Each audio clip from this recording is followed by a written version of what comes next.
Расскажи, Руслан, как ты пришел к яхтингу вообще? Мне вот интересный вопрос.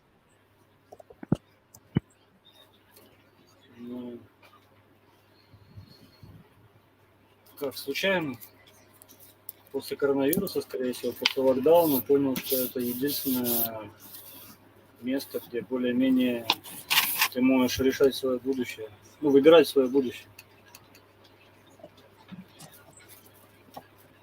А в Зависит. Испании был жесткий локдаун? Ну да, вообще серьезно был. Никуда не выбраться? Ну, смельчаки ходили. Я справку подделал, то, что у меня контракт на работу, и ездил в Мадрид. Хотя менты проверяли, и можно было серьезно попасть.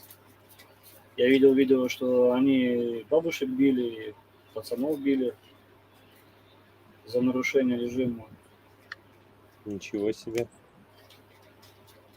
Но мы Ничего жили себе. в горах в то время, и как бы нас это не коснулось. Мы ходили в горы, там 200 километров в одну сторону и 100 в другую шириной, не знаю сколько это.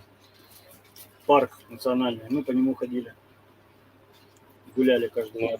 хоть что-то, да?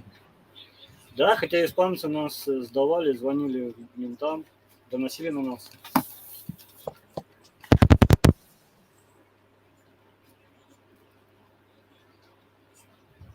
Да, интересно. Только что приехал, кстати, один из друзей нашего канала, Саша из Польши, купил здесь лодку, я ее смотрел, Колвик 30 Цея, и приехал. Только что буквально там ездил показывать ему, где он остановился.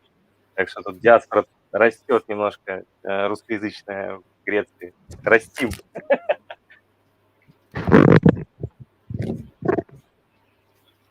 Плохо слышу. Не слышишь?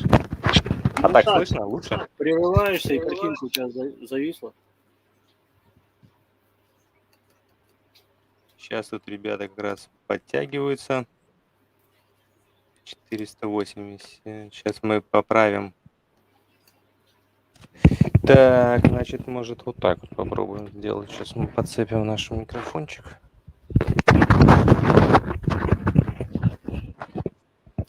Как погода? У нас очень жарко. Ну, Да. на палубе терпимо, у нас же два моря, и здесь продувает немножко посвежее, чем в самой Мурсии. Угу. Но мне приходится здесь сидеть, потому что ветер сильный, я не могу на палубе, думаю, будет очень шумно. Вентилятор не мешает? Нет, вентилятора не слышно, кстати, вообще. Тебя там только где-то, если по столу что-то шерушишь, что-то так слышно. Ну, это что-то, это какие-то пакеты, да, от ветра шевелятся. Не, все нормально, да. Так, ну давай сделаем ответ. Чем ты занимаешься в Испании? Расскажи чуть-чуть вот в два слова. Где ты находишься? Ты сказал Мурсия, да? Что вы стоите около Мурсии? Ла-Манго. Ла-Манго. Да. Это рядом с Картахеной. Здесь, Так. с одной стороны, Средиземное море, и есть такой, как залив, но его тоже называют морем, Малое море называется, Мар-Минор.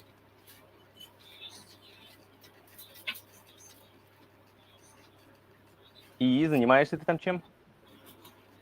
Я лодку Да. ремонтирую. Ну, еще? Ну, что ты имеешь в виду, как зарабатываем на жизнь, что ли? Ну, не то, чтобы там зарабатываешь, вообще, что ты еще делаешь? Ну, жене помогаю, жена шьет, зарабатывает деньги, я ей помогаю, ремонтирую лодку. До этого Я понял. на стройке в Мадриде работал, сейчас приходится здесь. Ну, это лучше, чем туда ездить все-таки.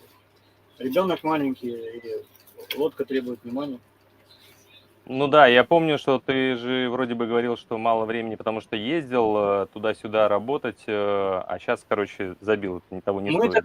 Мы тогда не придумали, чем здесь зарабатывать. Сейчас уже придумали. Сейчас жена шьет, и я время от времени ремонтирую подвесные моторы. Сейчас у меня еще стационарный мотор на ремонте. Ну, учусь, короче, на Ютубе и делаю. Я тебя понял. Прикольно. А сколько у тебя Марина стоит в год? Слушай, здесь, по-моему, нету такого, что годовой контракт дешевле. Здесь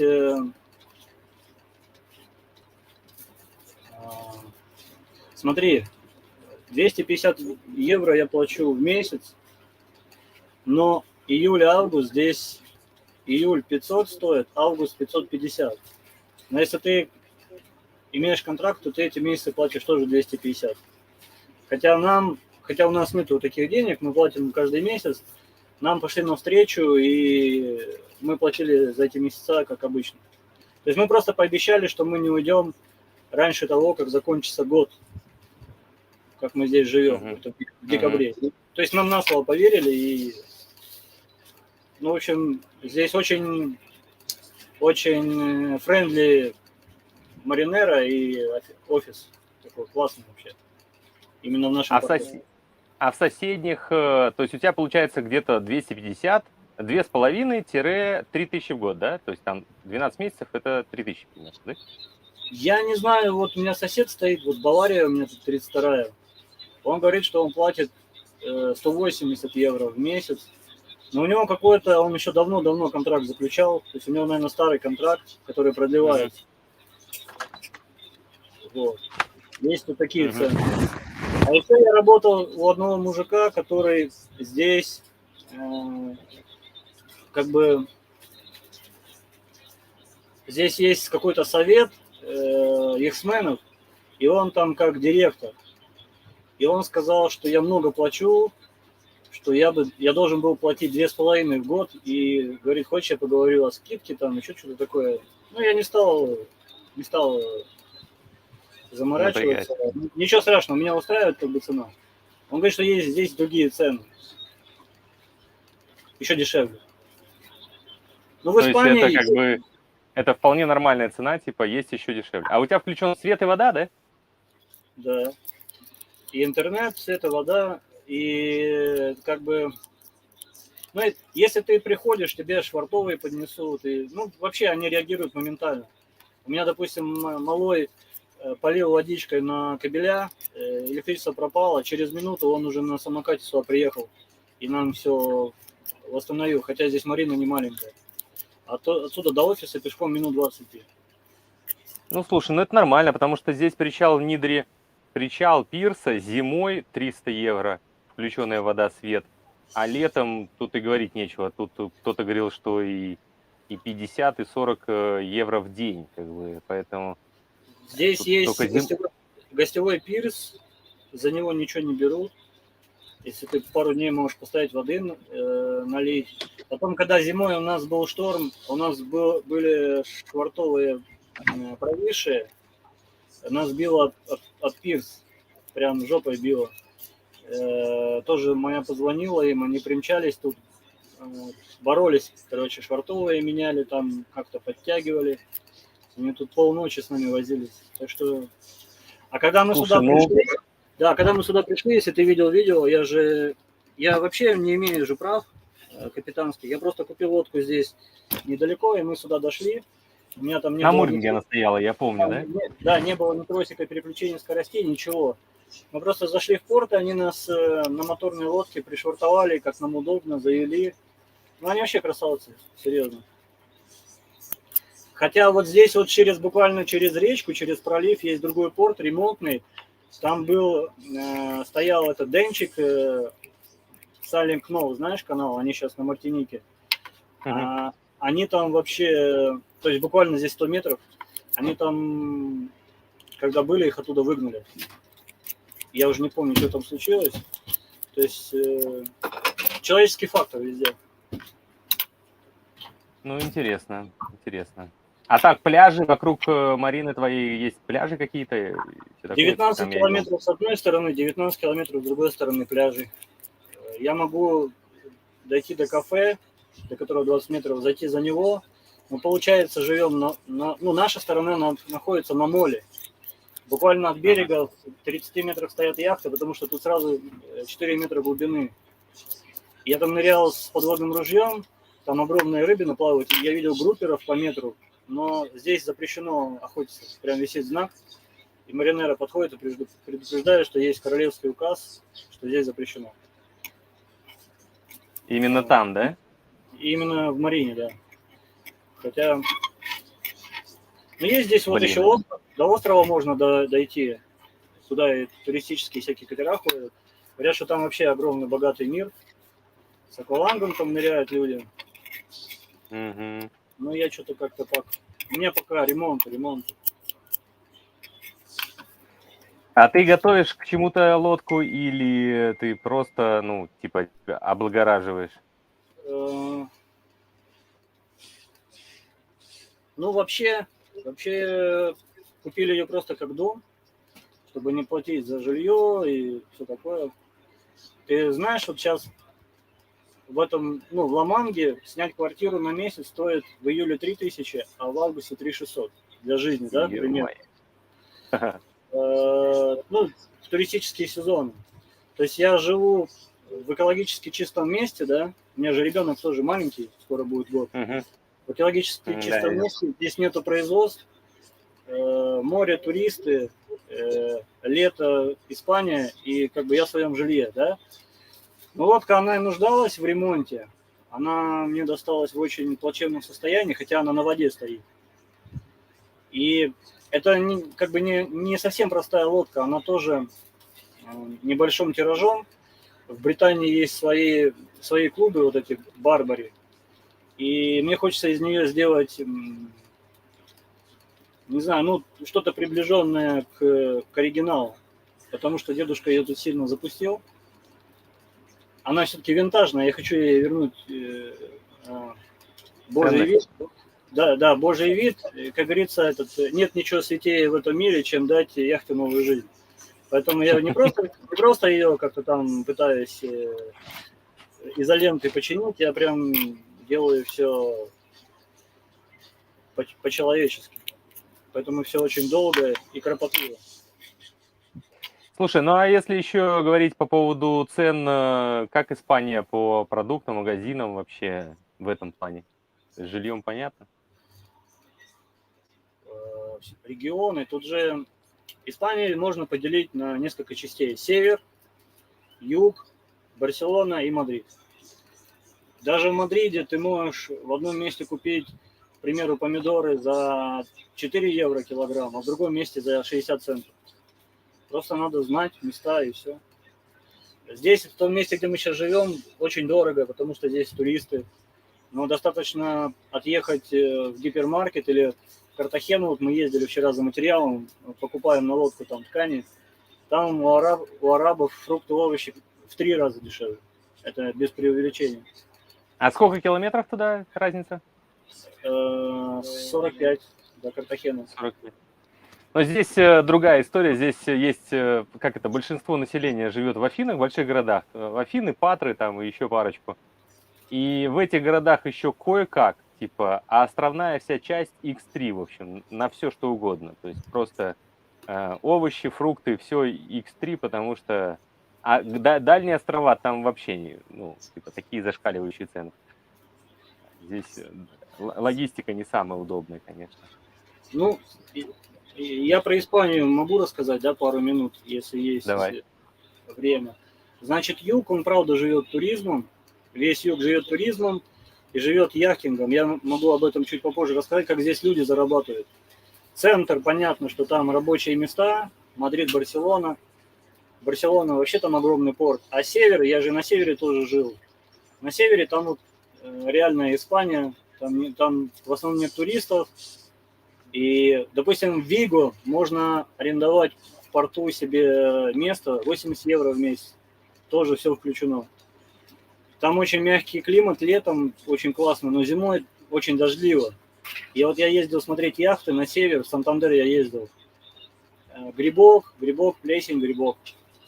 В общем, яхты там умирают, там покупать не стоит. А вот здесь моя яхта стояла на воде, привязанная к камню 8 лет. Но это еще заслуга того, что это старые английские корпуса. Вот это Вестерли, Муди, Барбари. Это очень толстая именно как... Вот именно у них как стеклопластик сам качественный. так и сама и бокситка еще, знаешь. То есть по корпусу нареканий насчет этих лодок нету. Насчет юга, вот люди все как бы переживают насчет своих заработков, да. Вот мы нашли здесь работу. Здесь в основном вот в этом месте, в Мар-Миноре, куда меня Богом занесло, то, что это закрытое море, здесь нет волны. Это тренировочное море, получается. Самая большая глубина 7 метров. Здесь очень много людей учатся яхтингу. И, наверное, 80% яхтовладельцев здесь это мадридцы. То есть они содержат здесь яхты как дачи. Они приезжают сюда и отдыхают, селят, и живут здесь летом. Опять же, насчет заработка. Вот здесь есть несколько семей, которые занимаются туризмом, да, то есть они сдают в аренду катера и яхты. Я с ними общаюсь, потому что мы там им шьем, несколько чартерных компаний мы обслуживаем. Значит, один маленький катер, новый, с мотором 9,9, приносит в день 500 евро. Ну, грязными, соответственно. И именно, ну, у них несколько катеров, вот именно этот маленький, который без лицензии, он сдается круглые сутки, то есть там получается полдня и полдня люди снимают обычно.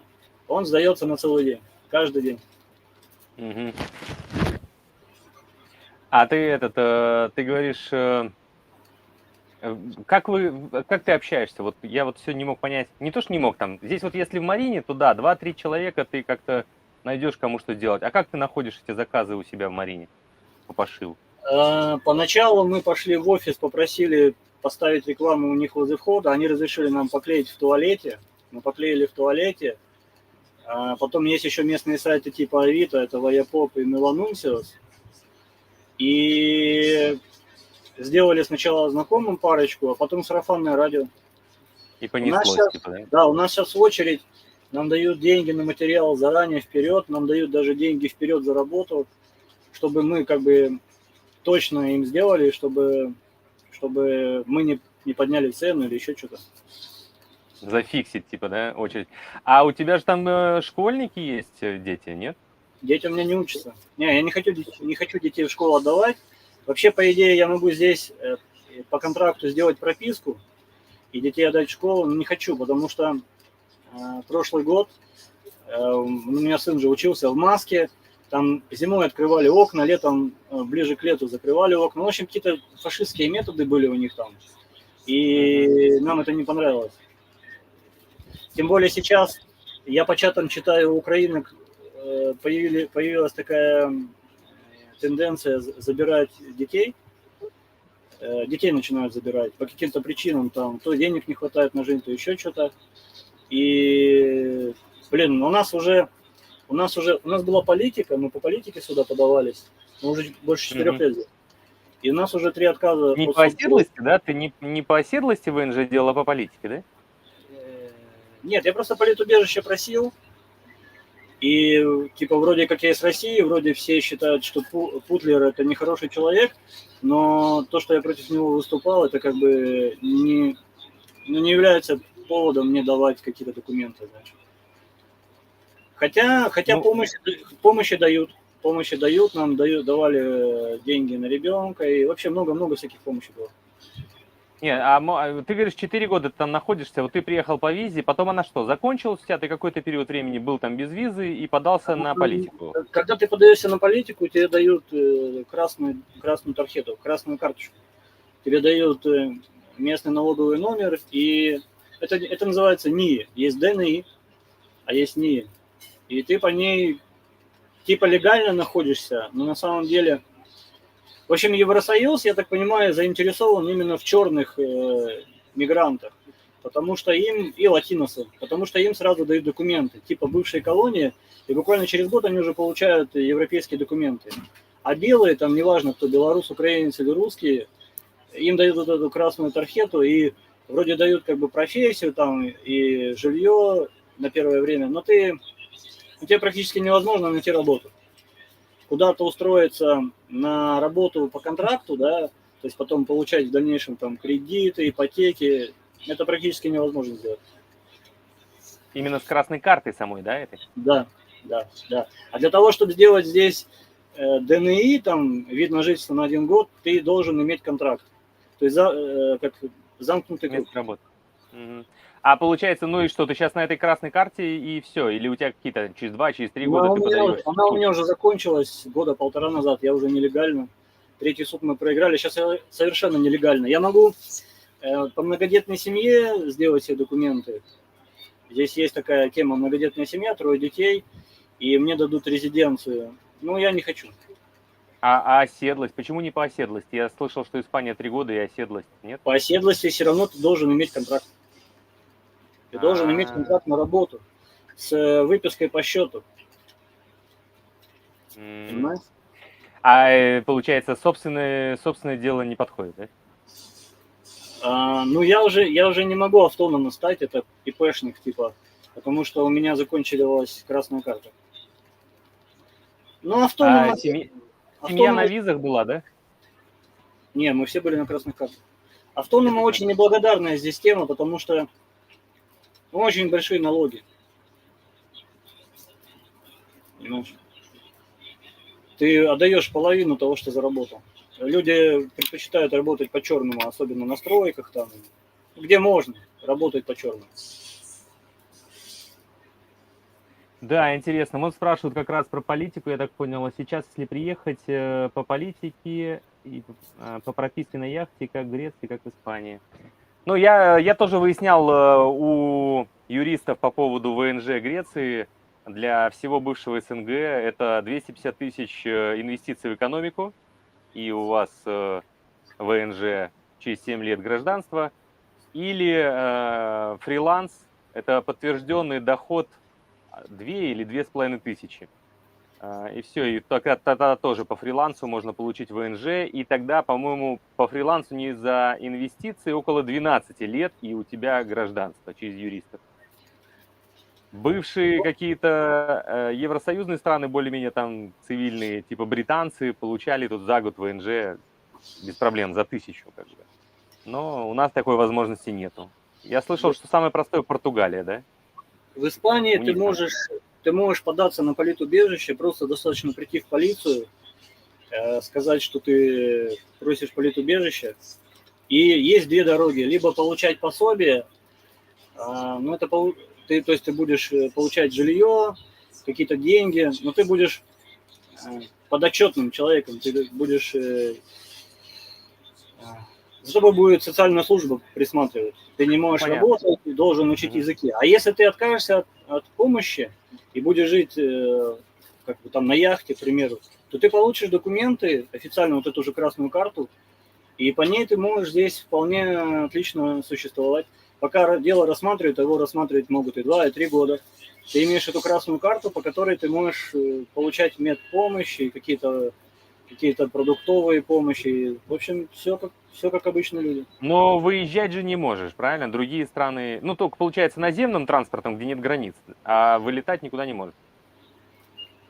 Ну, если тебя в документах нигде ничего это не будет указано, то почему бы и не сходить куда-нибудь. Ну, то есть внутри Евросоюза перемещаться можно. Паспорт как бы есть, карта есть, ВНЖ, да, типа лети куда хочешь. Вообще нежелательно. Нежелательно. Потому что, да, у них общая база. Я понял. А какие, ну, у тебя планы, короче, ты пока так, тебе все устраивает, все хорошо, да? Планы у меня пока маленькие. Сейчас мы здесь дорабатываем сезон, а потом пойдем на Гран-Канарию, если починимся. Ну, в принципе, мотор у нас есть, паруса мы прошили, мы, в принципе, на ходу. Нам надо подняться, кингстоны поменять и покрасить корпус. Да хорошо, а как ты пойдешь на Гран-Канарию без Шенгена? А зачем мне Шенген? Ну, это же как бы евротерритория. И что? Или я что-то не... Ну, у тебя нет оснований находиться на еврозоне. Как ты войдешь в порт? Есть морское право. Поясни, пожалуйста. Мне тоже говорили, что типа острова как-то там попроще. Ну, что ты имеешь в виду? Ты в любую страну можешь зайти на 2 суток, пополнить припасы. Или можешь сказать, что у тебя какая-то поломка, зайти в порт и находиться там хоть год. Люди в Соединенные Штаты заходили так. Ну, я представляю. То есть, короче, на Канары можно зайти, просто сказать, что ты типа У А меня кто там у тебя, поломка, надо. кто у тебя вообще спросит визу? Зачем ее спрашивать? Ты смотрел Денчика Silent Knowledge? Они в Доминикану пришли, у них даже паспорта были просрочены. Это никакой проблемы не составляет нигде. Ну, нельзя же сравнивать Доминикану с Евросоюзом. Все-таки это более бюрократичная страна, слышите, чем Доминикана, как бы. Ну ладно, хорошо. Короче, ты сам типа не приходишь чекиниться, и никто тебя не парит, да? Типа? Испания в этом плане очень простая, демократичная, без проблем. Здесь полиция тебя без документов никуда не вышлет, не выдворит, у них такого нет. Это не Германия. Но в Поэтому Греции то же самое на самом деле говорили, что в море не останавливают, это хорошо. Как вот сейчас в последнее время три яхты с иммигрантами, по 60 человек на яхте, там 170 или 180 человек в сумме с детьми, там ужас какой-то. И то их там что-то там половину понаходили, остальных не нашли. А в море никого не останавливают. Человека вот русского капитана, который с Баварии, сказал, в море за там десятки лет останавливали 2 раза, и то там все нормально, все, и поехали дальше. И вот такой, говорит, да, я слышал такое. Интересно. Ну, А, к нам приходило на лодку уже 3 проверки. Вот буквально за последнее время пожарники. Потом приходила полиция, смотрели моторный отсек там на протечку солярки. И еще приходила гвардия цивиль, это военная полиция. Тоже смотрели документы. У нас российские паспорта. Никто не смотрит визу, никаких проблем нету. Только регистрацию яхты и все. И никаких там дискриминаций, еще каких-то вещей там. Все знают, что мы с Россией здесь, в порту, и все отлично. ну вот человек пишет, что типа проверка по-любому на вход в порт. Ну, я тоже знаю, предполагаю, что если ты не явился, наверное, никто тебя искать не будет. Я тебе точно скажу, что в нашем порту тебя попросят только 2 документа. Страховку и регистрацию на яхту. Все. Ну, понятно. Прикольно. Я думал, чтобы не нарушать визовый режим, сделать чекаут, чтобы хотя бы просто остаться еще в этом поле, потому что тоже непонятно, как лететь, не лететь домой. Ну, в общем, пока непонятно. У семьи-то у моей нормально, длинные документы, они сейчас ВНЖ получат, польское, там у них нормально. Это один я тоже. Мы в Беларуси живем, но я из России, жена белорусская. И мы тоже с красным паршивым паспортом, который сейчас просто как бельмом. Но здесь как местные, тут всем все равно, как ты правильно сказал. Что-то там пришли в полицию, визировать документы, никто ничего не смотрит. Что ты находишься, где ты, все хорошо. Повизировали и до свидания. Никаких проблем. А какой у вас средний чек в магазине в продуктовом? Просто вот вы как закупаете? Там 2 раза в неделю или вы так часто ходите? Как вы? Пример. 10-20 евро в день. 220. Угу. 10 или 20 евро в день где-то. Мы закупаемся раз в неделю так по-крупному, у нас такая доставка есть. И, может, там еще разочек заезжаем. У нас где-то 80, такой поход 80-100 и где-то тоже 20-30 второй раз. Вот мы где-то тоже 130-140 в неделю. Примерно такой бюджет. Очень схожий, да. Ну, плюс-минус, да, 80-150 там, как получится. Это сейчас стало, раньше было попроще. Я помню, где-то нам 5-7 евро в день хватало. Ты чем-то, Руслан, шаркаешь, и это слышно. Да. Прикольно. А у тебя машина, что-то еще, как ты перемещаешься внутри страны? На автобусе. Местный транспорт есть, да? По стране? Ну, тут есть поезда, автобусы.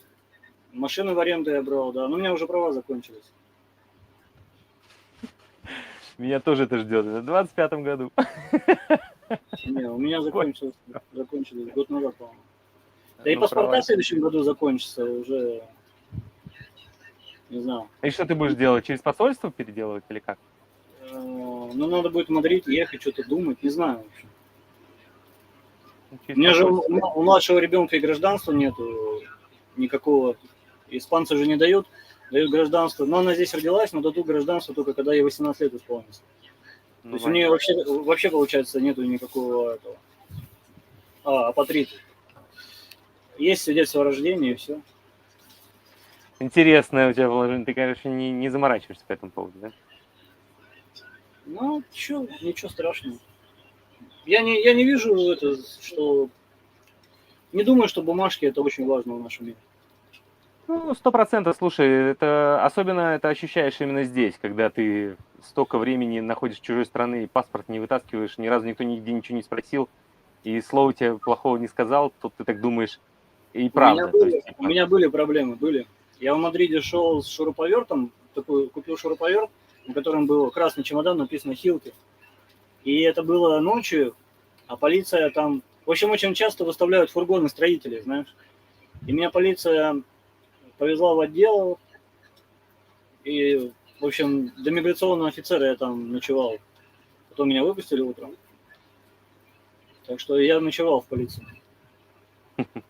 Хотя у меня была ребят, бумага от адвоката, что у меня рассматривают дело.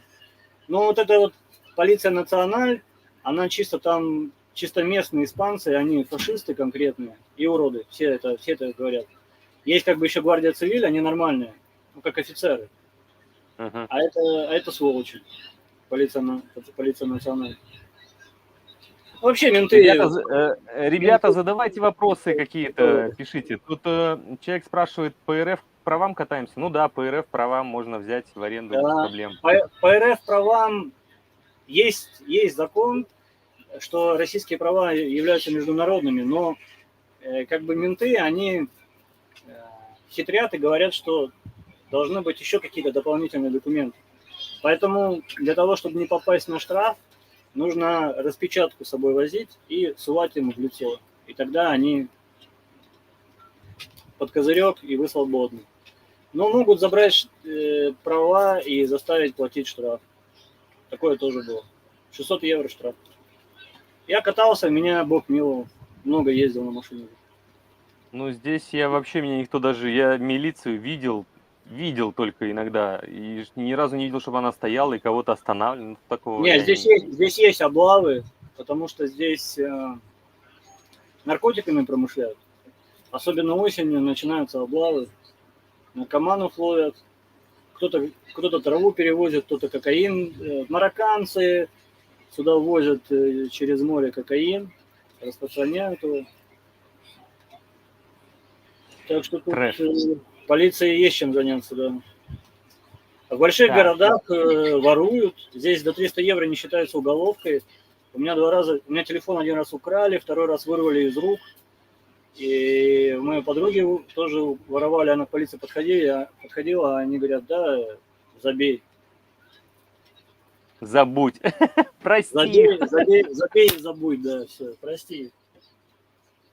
Так, там тоже спрашивали, что без прав по яхте, ну, это известный факт, по-моему, уже всем, что никакие права для собственной яхты не нужны, чертовой матери, нигде в мире практически. Я себе права RIT распечатал с интернета, заламинировал, и когда в порту оформлялся, просто ради приличия положил на стойку, чтобы они видели.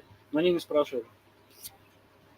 И все. Их невозможно проверить, общей базы нету, так что никто Кто-то не тут будет. пишет, так у меня календарик с моим фотом. Я ничего не понял. Иван, что за календарик? Я не врубился. Закажите себе по календарику и менять не надо. Ну, типа, что он говорит, любые распечатай и как бы забудь. Но... Да. Не, он говорит про водительские права, ну, я что-то... Не, морские права ничего не значат. Значит, единственное, только что опыт. Это все. Про морские. Так, спрашивали, значит, где лучше искать место для того, чтобы чиниться, в крупную чиниться? Вот человек рассматривает Черногорию, Грецию, Турцию. Что ты об этом знаешь? Ничего не знаю. Про Где лучше жить? Дорого жить в Испании, насколько я слышал, очень. В Испании дорого, и тут все рукожопые. В Греции не очень дорого, все дважды рукожопые ни хрена не делают. Все на Чили, тут так будет все сложно, долго и беспонтово, что капец. Так же, как и в Италии. Я тут общался с людьми. Не знаю, где лучше. Лучше чиниться, короче, на юге Европы лучше не чиниться. Я согласен. Смотрите, какой есть вариант. Допустим, в Испании не очень хорошо сработает, да, тут много народу пишет там, пойду кем угодно, там, украинцы те же молодые приезжают, сейчас пацаны работу ищут. Здесь есть порты, где можно подняться и жить там 7 евро. Вот, допустим, Аль-Меримар, 7 евро в сутки ты платишь. И ты можешь там делать, что хочешь. А если сам ничего не умеешь, найми ты человека, который умеет, он с удовольствием за 50 евро в день у тебя будет работать там, еще и будет рад. Ну, здесь антифолин какой-нибудь стоит 1000 под ключ, но в целом тоже есть люди, которые делают. Ценник они выставляют смело, но, как мне сказали, что касается яхтинга, еще ценник куда ни шло, но в целом по стране зарплаты от 600 до 800 евро, причем они там и снимают потом квартиру, половину тоже отдают, и живут на очень скромные деньги. Остальные греки, кто не работает вот около как бы туризме, около яхтинга. Насколько здесь мне так сказали, Я буду корпус красить не сам. У нас здесь есть порт, они не дают самим ремонтироваться. Но я не хочу, куда мне идти. У меня же Кингстон сломался, у меня там чопик торчит. И на мою яхту стоит 860 евро вместе с материалом. 3 дня они делают. Соседи говорят, что довольно качественно. Это очень нормально, там только материалов на 300-400 евро. Ну, они, может, закупают оптом, но вот я покупал где-то 250-350 евро я потратил. Вот чартерные ребята у них делали. И мой сосед тут делал через море в другом месте. А чартерные, я уже 2 лодки видел, говорят, что замечательно делают. Почему нет? Если они это круто. Единственное, что мне надо решить с Кингстонами. Парень сказал, что у него есть какой-то там знакомый, который ему делал, который за это отвечает. Мне надо просто с ним договориться о цене и все такое. А нету никаких ограничений по проживанию, тут тоже спрашивал парнишка, по проживанию в маринах, там ничего, никто не ограничивает, живи, да? Я не пойму, что именно, какое ограничение? Ну, бог его знает. Я, насколько тоже слышал, в некоторых маринах есть ограничения на проживание, что становится либо дороже, либо еще что-то. Вот в ремонтной марине, да, они запрещают на лодке находиться, когда ремонт. Поэтому нам придется думать, куда мы съедем. Когда ты ее... Сухой док ты имеешь в виду, да? Да. А в том же Вальмере-Маре, где тебя поднимают и ты чинишься, там нужно жить. То есть надо звонить и договариваться. Ну, у нас в марине можно жить, я видел, в соседней тоже можно жить, но у нас по маринам, если говорить о ценах, то, например, в моей марине 100-150 евро, в зависимости от длины, месяц, но тут тоже по-разному, у них сезонами считается, сезон типа вот с октября по весну 1000 он берет на 35-36 футов, а в соседней марине там уже 1600-1800 в год, ну такой же сезон, но у них в месяц 800, а здесь месяц, 150, 200, такой вот, если один месяц. А там здесь 800. Есть тоже космические ценники в Дении. Вот у меня же есть тут, ты знаешь, Картаблуда, они стоят в Валенсии, там ты капитан. Да. В общем, там тоже комьюнити собираются. Там уже много наших лодок стоит. А есть еще Дения. Вот с Дении люди сваливают, потому что там 2800, что ли, люди платили за катамаран в месяц. Там какие-то жуткие цены. А сейчас еще подняли. В общем, Испания очень разный разброс. Я говорю, от 80 в месяц до каких-то заоблачных сумм. У нас в марине мы делали одному детку работу. У него лодка была 5-метровая, он на ней не жил. Но у него стоял дом на колесах. Он прям на домике на колесах заехал на территорию, стал на парковочное место и жил там. Я у него спрашиваю, говорю, ты сколько платишь? Он говорит, нисколько не плачу. Я говорю, а есть проблемы? Он говорит, да, они что-то приходили, тут права качали, говорит, я их послал. И, говорит, живу здесь, и все.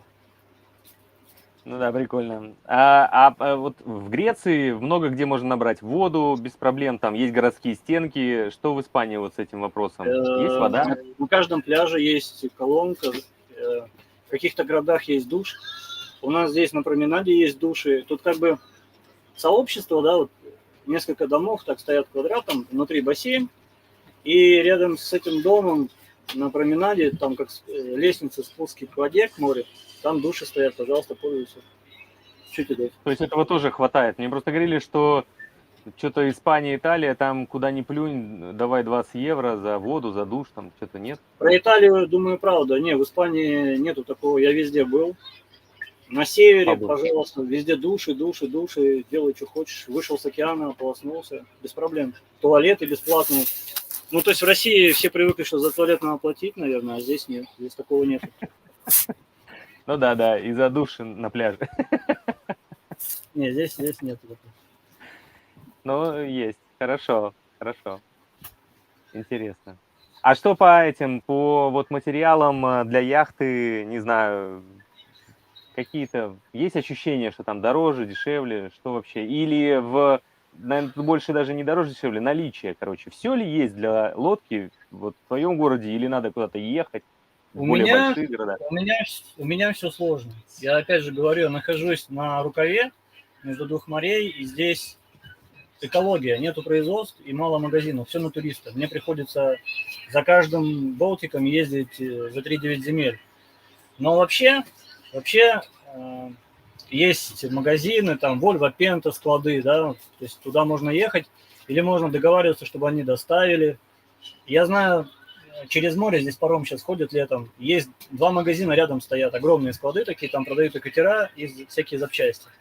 И вот я захожу в левый магазин, там, допустим, импеллер стоит 45 евро, да, а в правый захожу, покупаю тот же самый за 19.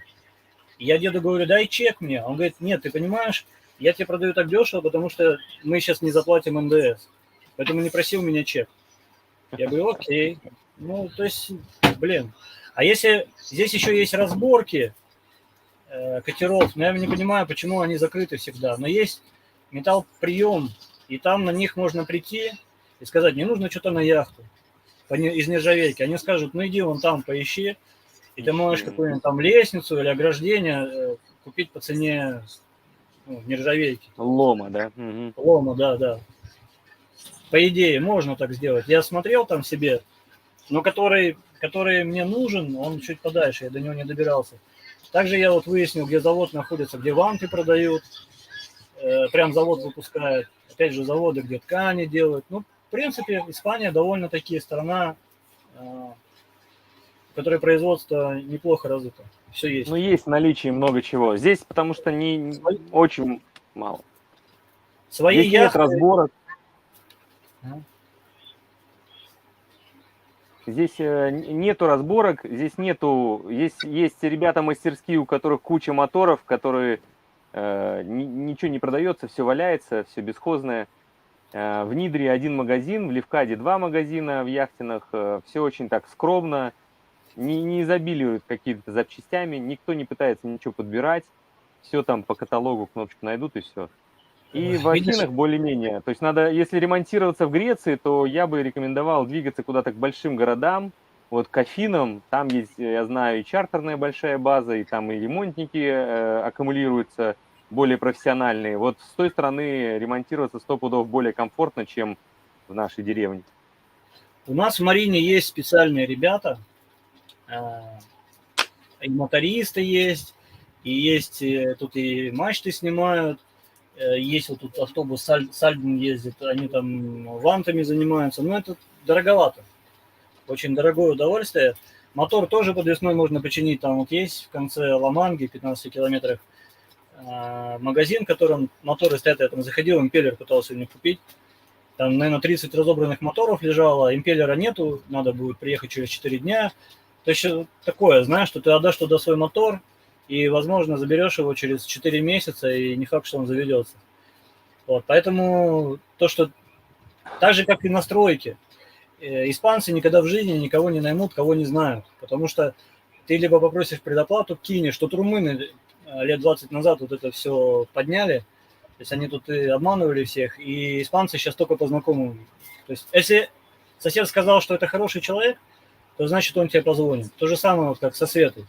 Если сказали, что он нормально шьет, все, считай, что работа у тебя есть, понимаешь? Вот я одному человеку сделал мотор, он на нем до сих пор ездит, теперь ко мне подходят, говорят, сделай мне.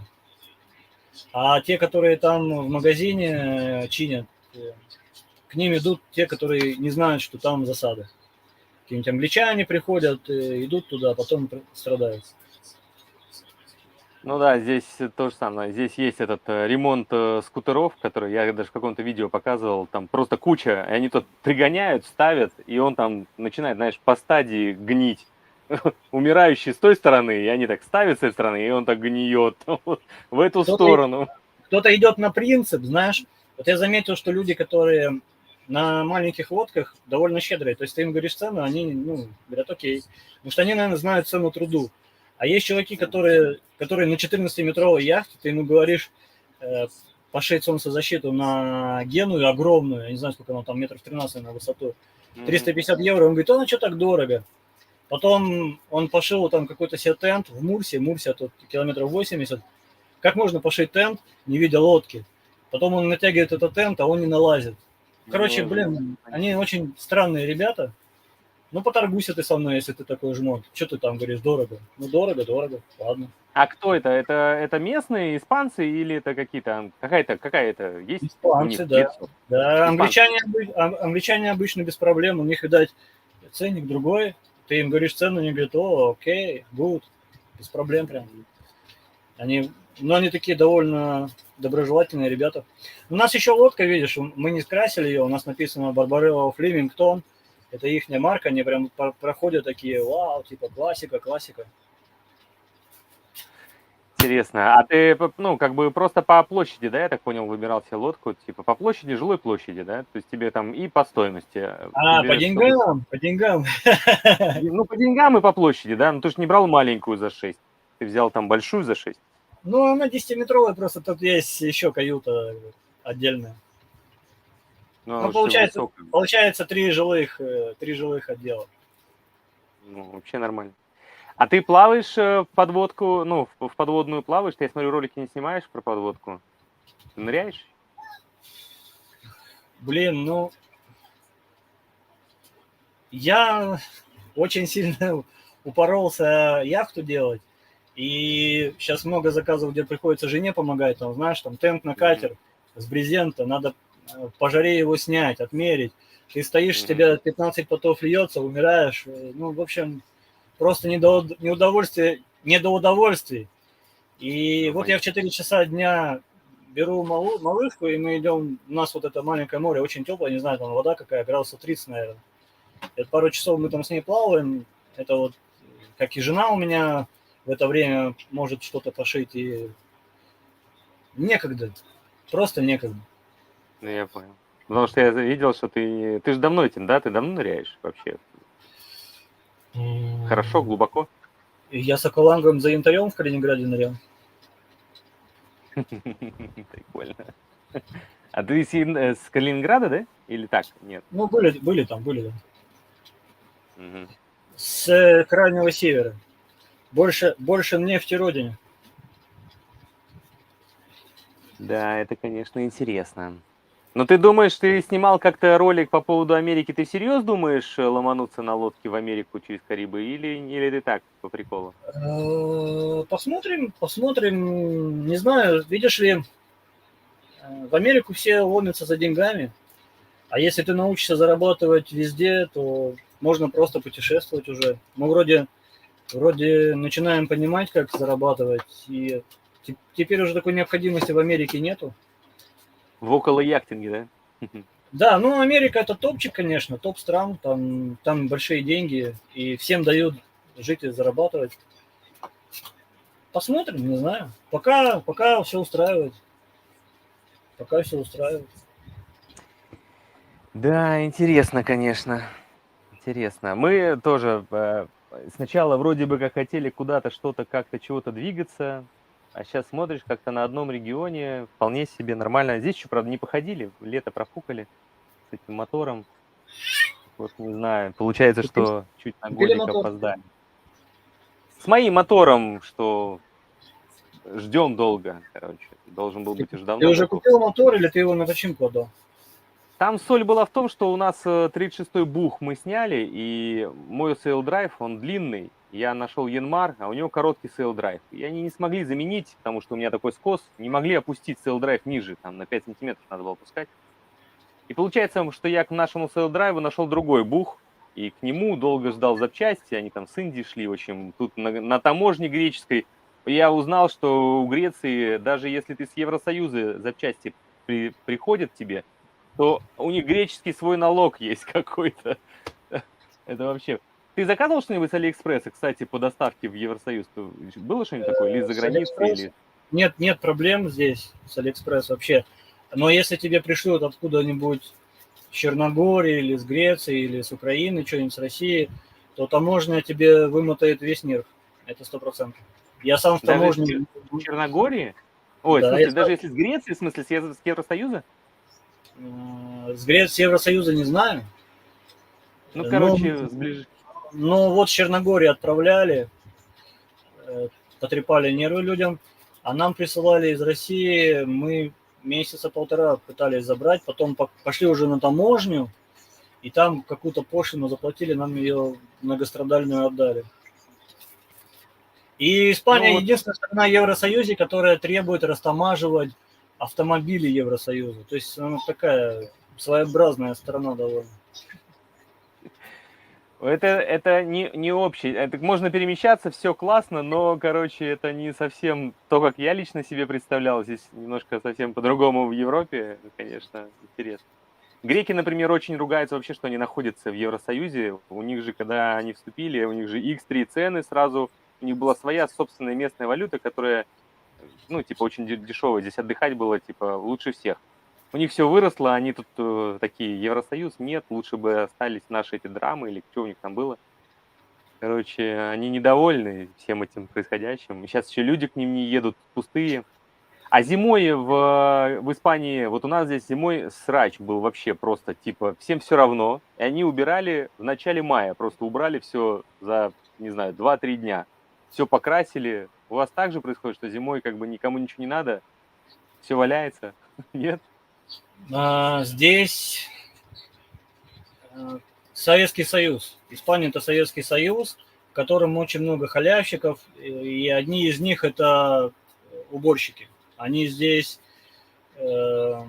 мотаются с утра до вечера, что-то подметают, пылесосят, тут куча японских машин с подметалками, там сверлят пальмы, трактор пылесосит песок, переворачивает, ходят люди с граблями, выбирают водоросли, так что тут насчет этого вообще все супер. Это прикольно, потому что здесь нет, здесь зимой были ржавые велосипеды, лежали просто у Марины вот так пачкой, ну типа кто-то бросил, и они вот так до весны лежали, пока их весной, видимо, только не прибрали. Не знаю, и такое ощущение было, что они всем городом, там не кто-то специализированный приехал и убрал с коммунальной службы. Такое ощущение, что сами жители города как-то раз и за 3 дня все убрали. Каждый свою территорию, немножко рядом с собой, и что-то какой-то дед покрасил, короче, вдоль дороги бордюр. Все, типа, и все стало чистенько так. Это очень было... Я вообще офигел. Но здесь, кстати, никто ничего не ворует, здесь все валяется с ключами мопеды. Мы тут разговаривали с Сашей, что вообще всем все равно, тут можно дверь открыть, окна, лодки стоят зимой, все нараспашку, всем все равно, и никто ничего не трогает, все Да. безопасно. Здесь Здесь такого тоже нет. никто ничего не трогает. Я вот говорю, исключение большие города, там, где много приезжих мальчишек нехороших стран. Про Афины мне тоже так говорили, что там за телефон могут и где-то в подворотне по морде дать. Типа. А так Но нигде ничего. меня чуть не прирезал этот самый алжирец. У наших чартеров здесь, у них есть бусик такой, приезжает 10 негров или 7, короче, и за 2 дня 2 лодки спускают вообще. Знаешь, стояло, руля не было, пера руля, все, короче, за 2 дня, бжик, как эти. И с ними один грек такой ходит, по телефону все время болтает. Здесь эти есть французы, черненькие. Прикольно. Слушай, классно. Что еще расскажешь? Что надо знать про Испанию? Вот мне вот выбрать надо страну Евросоюза. Вот я Грецию примерно вижу. Интересно, все никто ничего не делает. Что надо знать еще про Испанию? Да, Испания прикольная страна, в принципе, неплохая. Ты не хочешь менять страну? Испания тебе нравится? Португалия, может? Но Португалия язык другой, и он немножко... Я с португальцами общался, на автовокзале помогал там им билеты покупать в Мадриде. Мне язык не понравился. Он какой-то неприятный. Испанский все-таки более понятный. И он, кстати, очень легко учится, правда. Очень легкий язык. Да-да. Принцип, А принцип, ты говоришь по-испански? да. Ну, дочь, я видел, у тебя очень хорошо говорит по-английски, по-испански, да? Да. Старшая, да. Но я в последнее время тоже что-то перестал общаться. Ну, много общаюсь с ними, я уже дочь не зову, сам разговариваю. Ну, здесь все говорят по-английски, греческий, конечно, там такие только выборочные слова. Лично я, ну, здесь очень хорошо говорят по-английски. Вообще, без Здесь проблем. тоже все. Складывается такое ощущение, что Испания, юг, Испания это английская дача какая-то. Вот мы были в Бенидорме, и здесь вся недвижка принадлежит англичанам, они здесь основные туристы. Да вообще вся Испания знает английский. У меня дети учились в Мадриде, там почти каждая школа с английским наклоном, там прям таки британский флаг, и написано английская школа. И английский здесь на очень высоком уровне, они отлично говорят. То, что в России как бы это пародия, да, на язык, ну, обучение, пародия вообще, здесь нет, здесь Ну, классно. понятно. А что касается, вот я, опять же, видел в Аликанте и в Теревехе есть жилплощадь, прям там что-то 20 тысяч евро, 18, 15. Я слышал, что в Испании Да. очень много на балансе банка находится недвижки, которую не выплатили по ипотеке там в каких-то 80-х годах или 70-х, я не помню, где бум у них был. А есть это на самом деле? Ну, как бы это Да, присутствует? ты можешь и за 6 тысяч дом купить, но смотри, если ты будешь покупать где-то в деревне, то окей, ты купишь дом, у тебя будут нормальные соседи, и, ну, в деревне нету работы, видишь. То даже бесплатные варианты, есть там какой-то сайт, на котором заселяют людей, дают им дом, дают какую-то работу в селе, ну, называется «Возвращение в деревню». Но если ты будешь покупать в Аликанте или в Торревехе, то 100%, ладно, не 100%, 80%, что у тебя будут проблемы. То есть на каком-нибудь этаже будут жить цыгане, которые заселились в одну квартиру и начали с одной квартиры оккупировать. То есть они захватили одну квартиру, потом в другой квартире, допустим, за одну платили, а в другой заселили, сломали дверь, увидели, что там никого нету. А так часто бывает. Заселили еще других. И они скандальные, ты будешь шугаться просто, бояться, что ты уйдешь на работу, тебя ограбят, или тебя тюкнут по башке ночью в подъезде. То есть я бы не советовал покупать такое жилье. Цыгане здесь довольно такие ребята опасные. Сила определенная, да? Конечно. Это тоже правда, что, типа, если они заселяются, их нельзя выгнать? Да, до сих пор закон новый не приняли. Да, нельзя.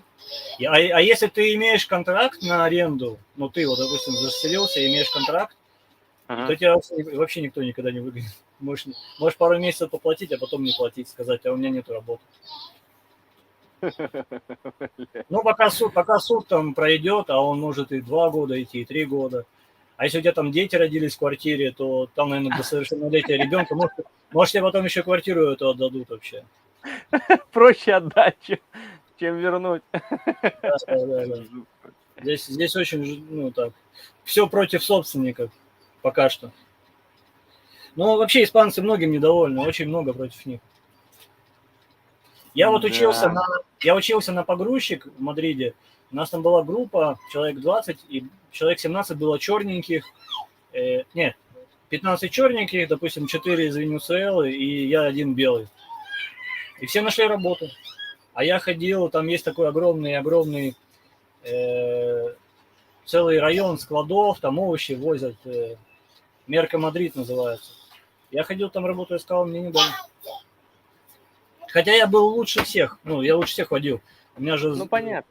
Сколько у меня правам водительским 20 лет в том году было, тогда пускай 18 лет. То есть я там лучше всех вождения. А черные там ломали эти прилавки. Ну, там, наверное, на ютубе видел видосы, как они на складе там сносят целые ряды, там все падает. Ну и пофигу. Они здесь нужны. Слушай, тут вопрос есть. Ребята хотят попробовать пожить на яхте месяц-два. Может, есть какие-то знакомые, кто сдали бы за адекватные деньги им пожить? Вот Станислав Козлов. Едут в тот район. Есть вообще такие варианты? Слушай, у меня здесь таких нету, к сожалению. Пока. Блин, я не знаю, зачем человека человеку пускать кого-то на свою яхту. Мало ли, как чартер, типа, ну, если ты уехал, кто-то присмотрит, знаешь. Ну, это я так просто, короче, такого... Ну, присматривать даю, да, вот Игорек Картаблут, он живет в Валенсии, у него там ключи от нескольких яхт и катамаранов. Конечно, присматривать, а жить-то зачем? Ну, в принципе, если кто-то твой знакомый, имея свою яхту и куда-то уезжает, то можно к нему напроситься, познакомиться. Я такие истории знаю. Ну, короче, надо это более тесные. Владислав, слушаешь, это надо смотреть более детально, с кем ты разговариваешь, знакомиться. То есть это не так, что ты вот написал, и те такие, о, давай к нам заезжай. Это уже более близкие знакомые могут стелиться. Да тут, да, разные истории бывают. Всякие разные. Можно купить яхту, блин, за 1500 евро. 7-метровую. Вот мне парень писал, у меня вот в этой группе, где я там яхту выставляю, он купил в Валенсии за 4000 она стояла, 8-метровая яхта, 8,40 что ли. Он ее за 1500 скинул до 1500. Вот тебе, Почему? пожалуйста, ну что, торговался.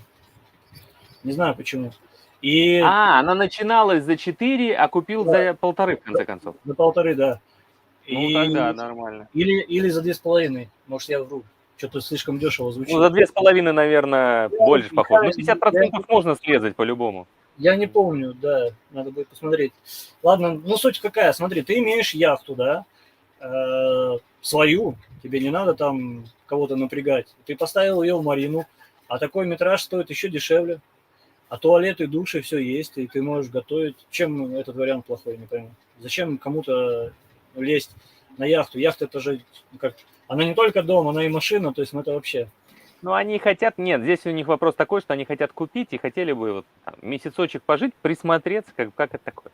Ну ладно, это такой вопрос, типа, ну вот, у людей такое мнение. Короче, вариантов таких нету, это есть Ну, только в тех я думаю, что если человек хочет ее продать, а другой человек хочет купить, то да, он может договориться, приехать и даже целую неделю жить, наверное, там и путешествовать. Почему нет? О, да, кстати, неплохой вариант, мне тоже кажется приемлемым. Выбрать себе вариант, да, поговорить с ним, сказать, что мы приедем и побудем на этой яхте недельку, можно? Да, к И он скажет, примеру, да, к конечно, примеру, я приезжай. продаю свою яхту, да, и русскоязычный мне говорит, блин, мне нравится, но я хочу, я говорю, окей, там, неделя проживания стоит 500 евро, к примеру. Ага. И Ну и живи правильно, да. по концовке ты либо ее покупаешь, либо говоришь, фу, Ну не да, мое, не хороший мое. вариант, да. Хороший вариант по-любому. Круто, интересно было послушать. Но ты же не выходишь, да? Она стоит, все, ты никуда не ходишь на ней. У тебя мотор действующий вообще, или вы ремонтируете сейчас? Мотор действующий, я его иногда завожу. Сейчас у меня импеллер снял, я там менял воду, фильтра менял. И, в общем, сейчас я занят другим. Мне надо сейчас сделать кабину, обшить кокпит, потому что скоро дожди. Я уже знаю, что скоро будут дожди. Мы сначала спрячемся от них, а потом уже будем всем остальным заниматься. Да, Когда начинаются дожди в Испании? А в сентябре могут пойти, всякое бывает. Раз на раз не приходится. А в Мадриде нас в октябре накрыло, я помню, прям месяц лило, так что здесь, может, по-другому климат. Я на юге только зимой. С сентября будет лить до марта или до мая? Или Нет. просто в сентябре будут дожди? Скорее всего, что все-таки в октябре начнется, скорее всего. Вот я на юге жил только зимой, вот в Аликанте я жил. И давай по Мадриду тебе первую половину года скажу. Значит, в октябре был дождь, а потом было очень классно. То есть плюс 20-25. На юге было зимой в декабре, в феврале плюс 17. Было круто, сухо, вообще отлично было. Вот именно... Здесь были дожди, в январе были дожди, в феврале я приехал, были дожди, но днем было, если прогревалось, 20-25, ночью могло быть там 10-13, ну 20-25 днем всегда. Здесь именно октябрь и апрель. Бывает, что целый месяц дожди идут. Прикольно. Интересно. Классно. Спасибо, что подсоединился. Было прикольно послушать. Все, оставлю ссылку на твой канал, на твой чат. Вот, пришлю видео. Давай на связи. Круто. Спасибо, что на связи. Давай, счастливо, не за что. Счастливо. Счастливо. Тоже час просто прошел, я думаю, уже хватит. Может, еще встретимся Без проблем. Давай. на связи.